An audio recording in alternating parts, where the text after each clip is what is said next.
Ok, entonces vamos a ver funciones sobre conjuntos. Entonces, si nosotros tenemos un conjunto, vamos a tener nosotros aquí un conjunto A, ¿sí? Que sería el dominio de una función. Entonces, si nosotros seleccionamos este conjunto y le aplicamos una función, esto lo que me va a dar es el rango dentro del codominio de la función, ¿sí? Entonces, tengo una función que va de A en B, pero no necesariamente es una función subyectiva. Por lo tanto, su rango, pues no necesariamente es igual al conjunto B, sino que vamos a tener aquí dentro del conjunto B un subconjunto que me representa el rango de la función A. Si yo tengo de igual manera un subconjunto en el dominio y le aplico la función, pues lo que voy a obtener es un subconjunto en el rango. ¿Sí?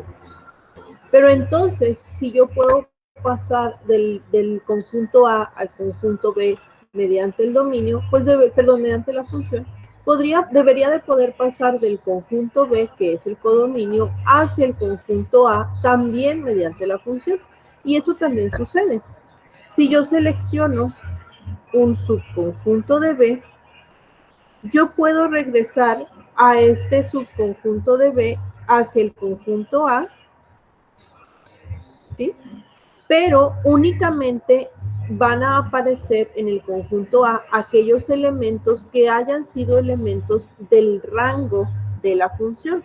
Fíjense aquí que el rango es lo que está en el cuadrado, entonces no todo el conjunto que estoy seleccionando es en realidad, o corresponde, tiene una correspondencia con el... no todo el conjunto que estoy seleccionando va a tener una correspondencia en el dominio. A este f a la menos 1 no necesariamente es la función inversa. Si nosotros sabemos que al tomar un conjunto del dominio y que este conjunto aparezca como un subconjunto del rango, entonces este subconjunto se llama imagen.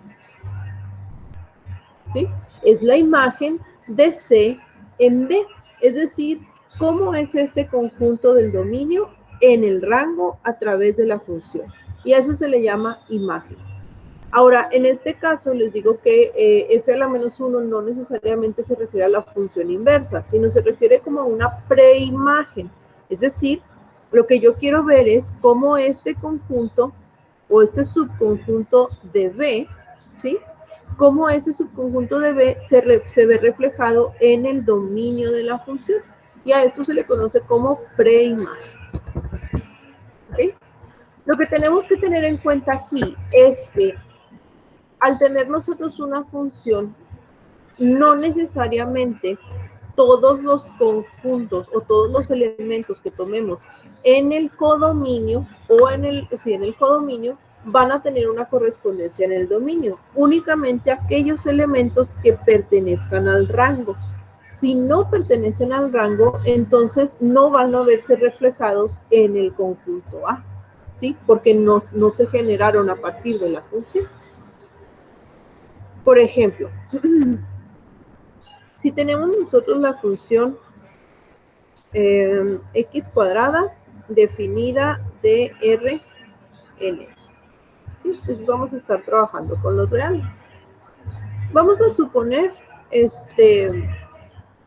tenemos nosotros el subconjunto C1, que es un subconjunto del dominio, ¿sí? Bueno, en este caso sería un subconjunto de R. Entonces, si C1 es igual al conjunto de 0 a 2, ¿sí? Lo que estamos buscando, ¿cuál sería la imagen de este conjunto? Es decir, si yo pudiera evaluar C1 en la función, ¿qué es lo que voy a obtener? O sea, ¿cuáles serían los elementos del rango que se obtienen al evaluar este conjunto del dominio? Y lo podemos ver de manera gráfica, ¿no? O sea, sería, creo que algo más sencillo. Entonces, yo estoy tomando los elementos del dominio que van de 0 a 2. ¿Qué elementos en el rango tendría yo aquí?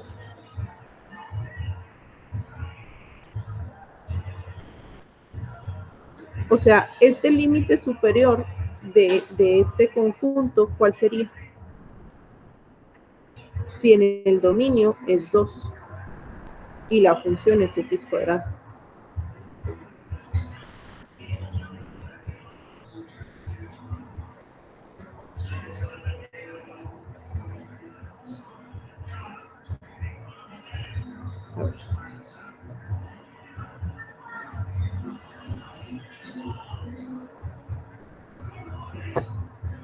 Vamos a tener la función x cuadrada, es una parábola, ¿no?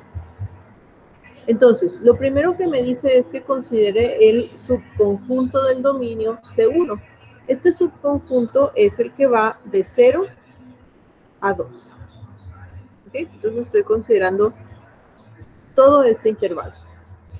Y lo que me pregunta es cuál es la imagen de este conjunto en el conjunto B, es decir, cuál es la imagen de C1 en B.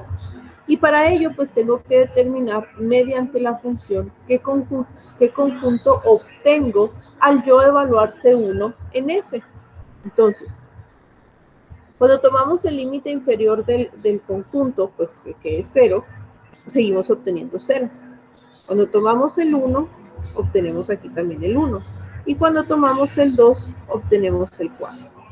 Entonces, al yo evaluar en la función el conjunto C1, que es todo esto, lo que voy a obtener en el rango es esto de aquí, que es precisamente el conjunto que va de 0 a 4. Entonces, la imagen de C1 en B es el conjunto 0,4 cerrado. ¿Sí? Pero, ¿qué pasa si yo planteo otro conjunto? Vamos a llamarle C2. Y C2 va a ser el conjunto que va de menos 1 a 2. ¿Sí? Gráficas.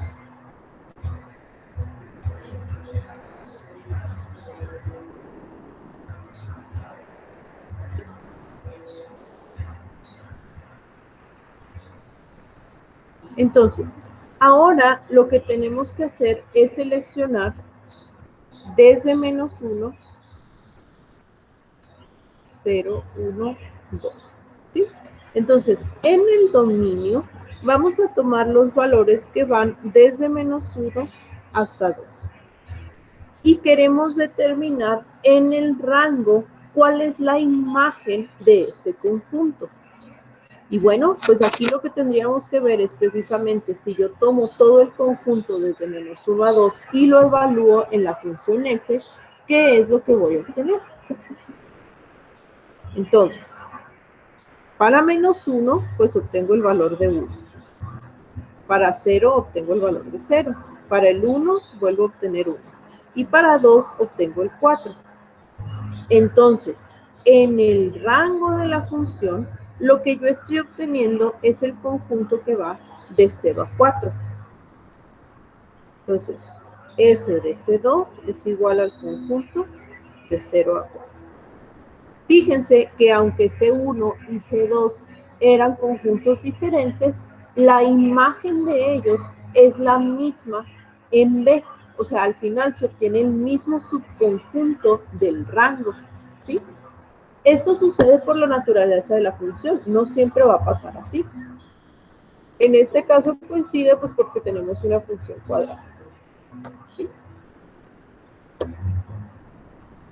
¿Qué pasa si seleccionamos nosotros otro conjunto, pero que sea un conjunto que no es continuo?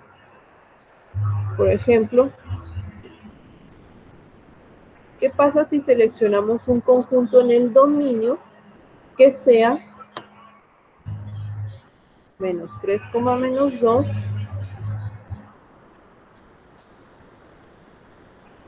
unión 1,2. ¿Sí?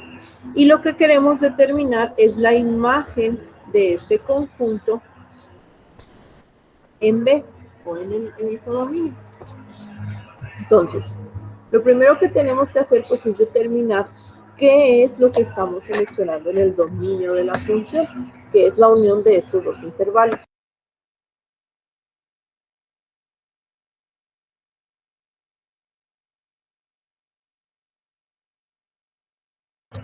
Entonces, tenemos que va de 1, menos 2, menos 3, 1.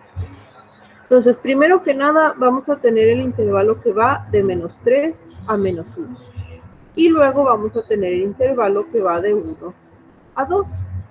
Vamos a determinar, al evaluar estos intervalos del dominio en la función, vamos a determinar qué es lo que obtenemos en el rango de la función. Entonces, si yo tomo el menos 3, pues voy a obtener acá 9. Con el menos 1, obtengo el 1. Luego, en el 1 vuelvo a obtener 1 y en 2 obtengo 4. Entonces, si yo evalúo este intervalo, lo que voy a obtener es el intervalo de 1 a 9. Si yo evalúo ese intervalo, lo que obtengo es el de 1 a 4, y pues al final está contenido donde mismo, ¿no? Entonces, f de C3 o la imagen de C3 va a ser el conjunto que va de 1 a 9. A pesar de que yo tuviera un conjunto no continuo en el dominio, su imagen es un conjunto continuo. Y volvemos, esto depende únicamente pues, de la función, ¿no? ¿Qué sucede si yo lo quiero ver al revés? O sea, ¿qué pasa si lo que quiero es como regresarme? Si ahora tengo conjuntos o subconjuntos de B, es decir, del codominio, y quiero determinar cuál es su preimagen en el dominio, ¿sí? O en el conjunto A. Entonces, vamos a suponer que tenemos un conjunto D que es igual, bueno, de 1 que es igual al conjunto de 0 a 4. ¿Okay? Entonces, seguimos con la función x cuadrada y ahora lo que tenemos es en el dominio, bueno, no en el dominio, en el rango de la función, estoy diciendo rango, en el codominio de la función, lo que tenemos, es decir, en el eje de las y, lo que tenemos es el conjunto que va de 0 a 4. Y lo que yo quiero hacer es determinar cuál o cuáles conjuntos en el dominio me pueden generar esto, ¿sí? Entonces, para yo obtener el 0, pues tengo que obtener el 0, ¿no? Y para obtener el 4, lo puedo obtener mediante el 2, pero también lo puedo obtener mediante el menos 2. Todos los elementos intermedios aquí también se van a poder obtener mediante su correspondiente positivo en el dominio, pero también mediante su correspondiente negativo en el dominio. Por lo tanto, el conjunto en el dominio que me puede generar a mí el conjunto en el codominio de 0 a 4 es de menos 2 a 2. Entonces, F inversa, recuerden que no se refiere a la inversa, sino a la preimagen de 1 va a ser igual a menos 2 a 2. ¿Ok? ¿Qué pasa? ¿Qué pasa? En este caso no batallamos tanto porque el conjunto de 1 era un conjunto que estaba completamente en el rango. Si nosotros nos vamos al diagramita que hicimos al principio, hagan de cuenta que de 1 estaba aquí. ¿Sí? Era un subconjunto del rango de la función. Pero, ¿qué sucede si yo selecciono un subconjunto que no necesariamente esté en el rango de la función o que no lo esté en su totalidad? Por ejemplo, el subconjunto de menos 5 a 4.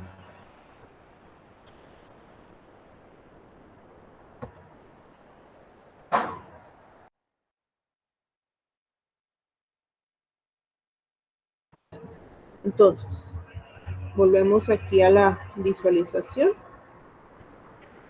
Vamos a tener entonces en el codominio, no necesariamente en el rango, porque en este caso, muchachos, todos los elementos que van de menos 5 a 0, pues no son parte del rango de la función, únicamente son parte del codominio. Entonces, en el codominio, vamos a seleccionar nosotros o vamos a visualizar nosotros los elementos que van de menos 5 a 4. Menos 5, menos 4, menos 3, menos 2, menos 1, 0, 1, 2, 3, 4. Entonces estoy hasta acá, ¿sí? Como les comento, todos estos elementos, o sea, de menos 5 a 0 abierto, ese subconjunto no es parte del rango, es parte del codominio, pero no del rango, porque la función que tenemos no es una función subyectiva, ¿sí? Entonces, básicamente lo que yo tengo que determinar es los elementos que sí están en el rango, que serían los que van de 0 a 4. Bueno, la preimagen de ellos, pues vendría siendo lo mismo que calculé ahorita. ¿Sí?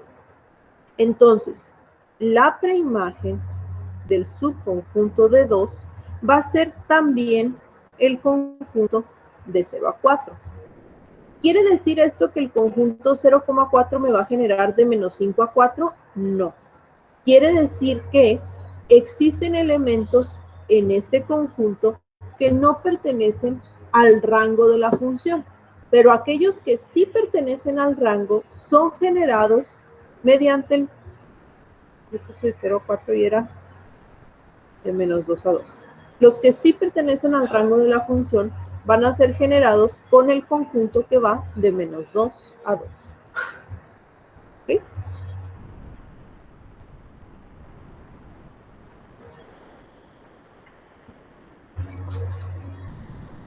Luego también, si tenemos nosotros, por ejemplo, el subconjunto 1,4, vamos a verlo visualizado. Estamos hablando ahora del conjunto que va desde el 1 hasta el 4 en el codominio. Que de hecho este conjunto que es del codominio es también un conjunto o un subconjunto del rango, ¿sí? Y lo que queremos determinar pues es precisamente qué conjunto o conjuntos en el dominio me van a poder generar a mí este subconjunto del rango, ¿sí? Entonces, para generar el límite inferior del conjunto, que es el 1, pues lo puedo generar mediante el 1, pero también mediante el menos 1. Y el límite superior, que es el 4, pues a su vez está dado por el 2 o por el menos 2. Quiere decir entonces que este conjunto o este intervalo que va de 1 a 4 se va a poder generar por el intervalo que va de menos 2 a 1 y también por el intervalo que va de 1 a 2.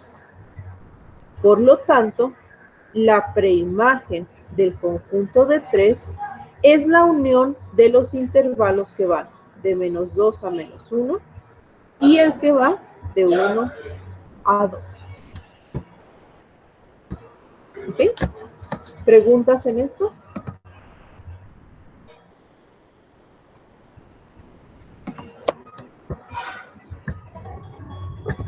Ok.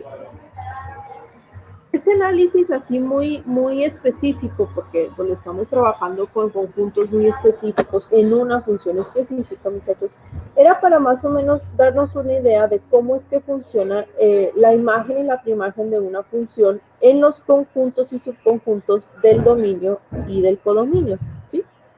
Y para ello, o más bien de aquí, se va a desprender el teorema 7.15 que está en la página 6.6 de su libro, ¿sí? No es necesario que lo tengan ahí a la mano ahorita, pero sí me interesa que lo revisen después. En este teorema lo que nos indica es cómo se comporta una función, ¿sí? respecto a diferentes subconjuntos de su dominio y de su rango o de su codominio. Por ejemplo, el inciso C de este teorema nos indica lo siguiente. F de C1 intersección C2 es subconjunto de F de C1 intersección F de C2. Si lo queremos ver de manera visual,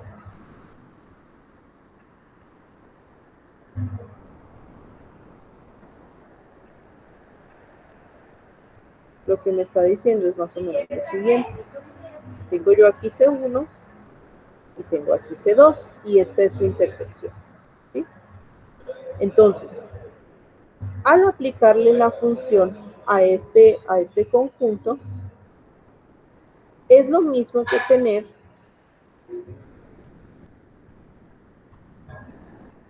F de C1,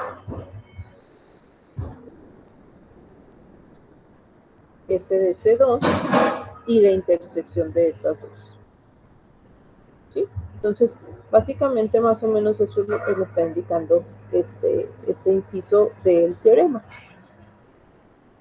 Para demostrar que esto es cierto, pues tenemos que trabajar, muchachos, precisamente con esta notación de conjuntos acerca de las funciones.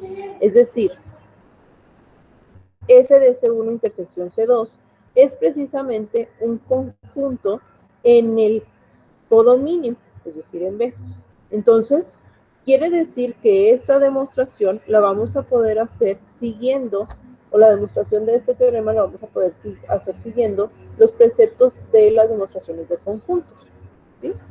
Si yo quiero demostrar que esto es subconjunto de esto, pues lo que tengo que hacer es colocar un elemento arbitrario en esta parte y esperar que ese elemento aparezca también aquí. Entonces, vamos a decir un elemento que está en F de C1 intersección C2. ¿Sí? Si esto sucede, si yo tengo un elemento en la imagen, debe de haber un elemento correspondiente en el dominio. Entonces, esto quiere decir que existe un elemento X en C1 intersección C2. ¿Sí? O sea, debo de tener yo un elemento aquí para poder obtener un elemento acá. Entonces, si yo estoy sugiriendo que existe este elemento, es porque forzosamente existe este otro. Recuerden que esto sucede porque estamos hablando del rango. ¿Sí? Entonces, existe esta X tal que f de X es igual a Y. ¿Sí? Ahora, dado que X pertenece a esta intersección, pues decimos que X pertenece tanto al conjunto C1 como al conjunto C2. ¿Sí? Pero luego, si yo estoy diciendo, muchachos, que f de X es igual a Y, pues entonces f de X debería de pertenecer a f de C1, ¿sí? Y además, f de X debería de pertenecer a f de C2. ¿Sí? Entonces,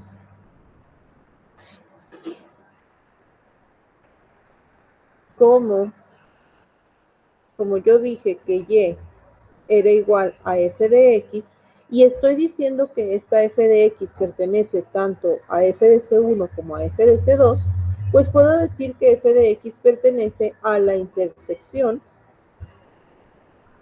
de f de C1 y f de C2, que es precisamente lo que queríamos demostrar. En este caso no es necesario demostrar el converso, perdón, porque solamente estamos demostrando que es subconjunto, no que son iguales. ¿Sí? Entonces, el converso no necesariamente se cumple. ¿Vale?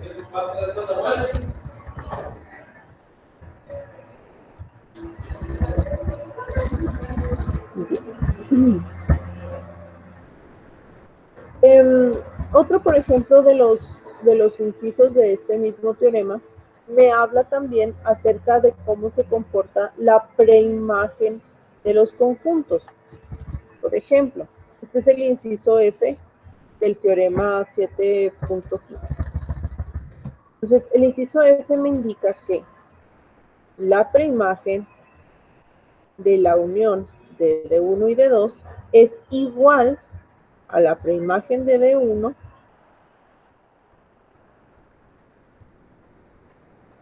unión la preimagen de D2. Fíjense que en este caso, al ser una igualdad, tenemos que demostrar el argumento y su converso, ¿sí? Entonces, primero vamos a demostrar el argumento de aquí para acá, ¿sí? Entonces, sea un elemento X que pertenece a esta preimagen. Es muy conveniente, muchachos, que aquí identifiquen cuando la F se refiere al rango o al codominio y cuando la F se refiere al dominio y que los distingan mediante los elementos X y Y. Por conveniencia, generalmente Y son elementos del codominio o del rango y X son elementos del dominio, ¿sí? Esto para saber básicamente en cuál de los dos conjuntos nos estamos situando. Les digo, no es completamente necesario, pero sí es muy conveniente que los logren distinguir. ¿Okay? Entonces, al hablar de F inversa, lo que estamos hablando es de elementos en el dominio, y por eso lo que coloco ahí es un elemento X. Entonces, si existe un elemento X en la preimagen, esto quiere decir que debe de existir, o sea, que f de x, pues, pertenece a D1 unión D2, ¿sí? Entonces, f de x pertenece a D1 o f de x pertenece a D2, ¿sí? Como aquí tenemos una disyunción, entonces vamos a tener que demostrar esto por casos. Vamos a considerar primero cuando f de x pertenece a D1. Si f de x pertenece a D1, entonces debe de haber una x que pertenezca a D1, ¿sí? Y si f de x pertenece a D2, entonces debe de haber una x que pertenezca a D2. Pero en cualquier caso,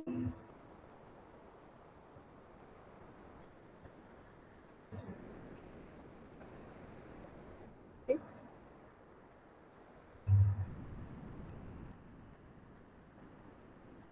En cualquier caso, muchachos, estamos hablando de que x pertenece, en cualquier caso, estamos hablando de que x pertenece a la inversa de D1 unión la inversa de D2.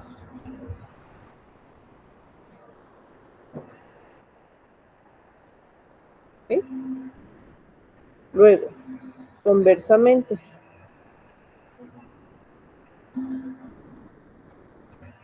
ahora queremos suponer un elemento X que pertenece a esta unión. ¿Sí? Entonces, X va a pertenecer a la preimagen de D1 o X va a pertenecer a la preimagen de D2. Entonces, otra vez tenemos que considerar ambos casos. Si X pertenece a esta preimagen, ¿sí? Entonces, f de x debe de pertenecer a D1. Y si x pertenece a la preimagen de D2, entonces f de x debe de pertenecer a D2. ¿Sí? En cualquier caso, o sea, independientemente de cómo lo manejemos, f de x pertenece a la unión de D1 con D2. Así que, si tengo f de x que pertenece a esta unión, pues x debe de pertenecer a la preimagen de esta unión. Y con esto queda demostrado. ¿Sí?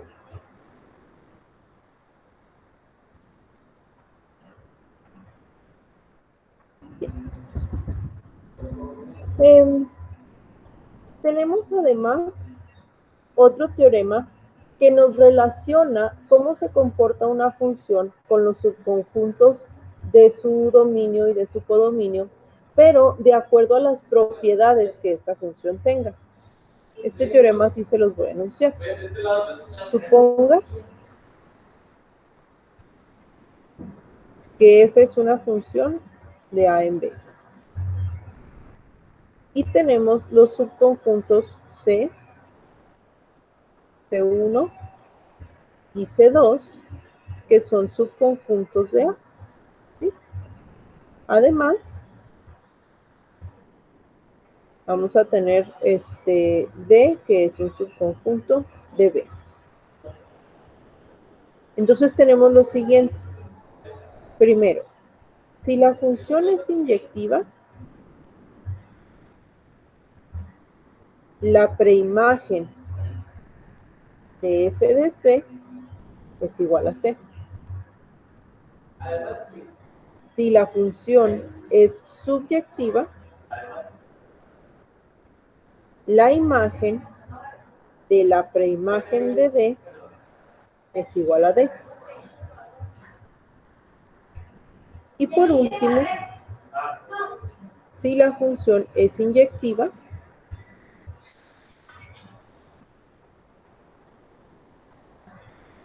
entonces la imagen de C1 intersección C2 es igual a la imagen de C1 intersección la imagen de C2.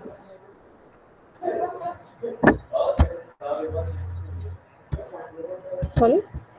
Fíjense que este inciso C es el inciso C que demostramos ahorita.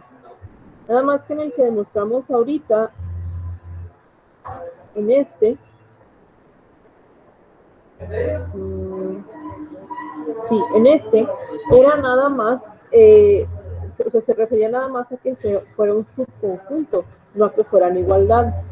Para que pueda ser una igualdad, entonces, tenemos que tener que nuestra función sea una función subyectiva, perdón, inyectiva, ¿sí? Es decir, que sea 1 a 1, ¿ok? Entonces, ¿por qué tiene que suceder esto? Vamos a ver este último inciso.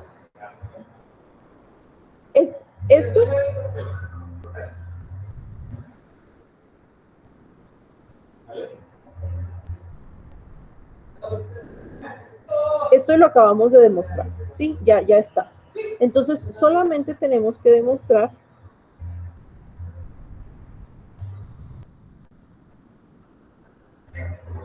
pues el converso, es decir, que f de C1 intersección f de C2 sea subconjunto de esto.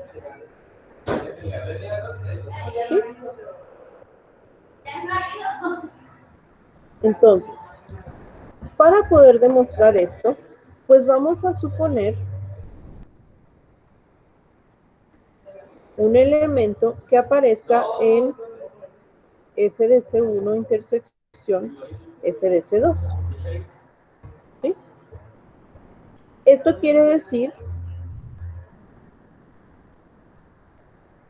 que este elemento Y pertenece a cada una de estas imágenes. ¿Sí?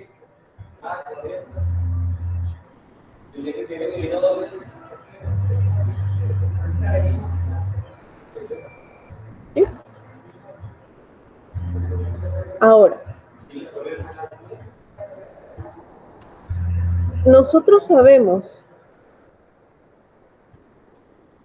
que f es una función inyectiva, ¿sí? Entonces, se sigue que existe x1 que pertenece a C1, tal que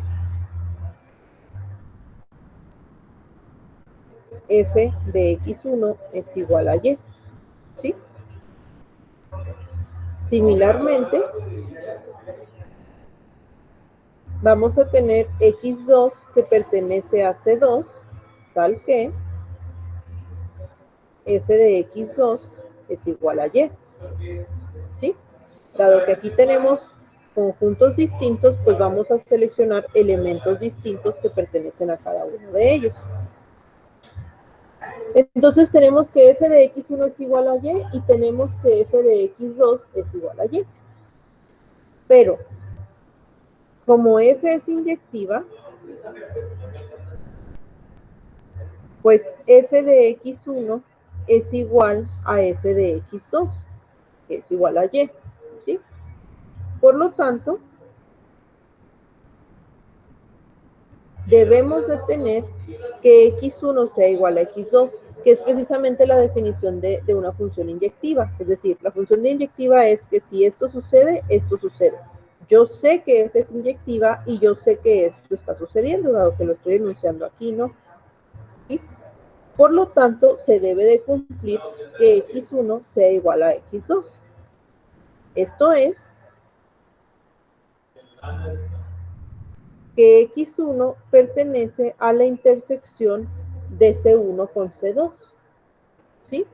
¿Por qué pertenece a la intersección? Pues porque si x1 pertenece a C1 y x1 también es igual a x2 y x2 pertenece a C2, pues entonces pertenece a ambos, ¿sí? Y por lo tanto pertenece a la intersección. Pero entonces,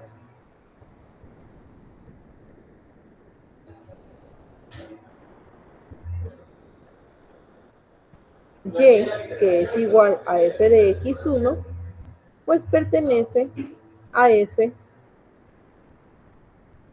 de C1 intersección C2, que es precisamente lo que queremos demostrar. ¿Sí? Entonces, esto se va a cumplir siempre y cuando la función que tengamos sea una función inyectiva.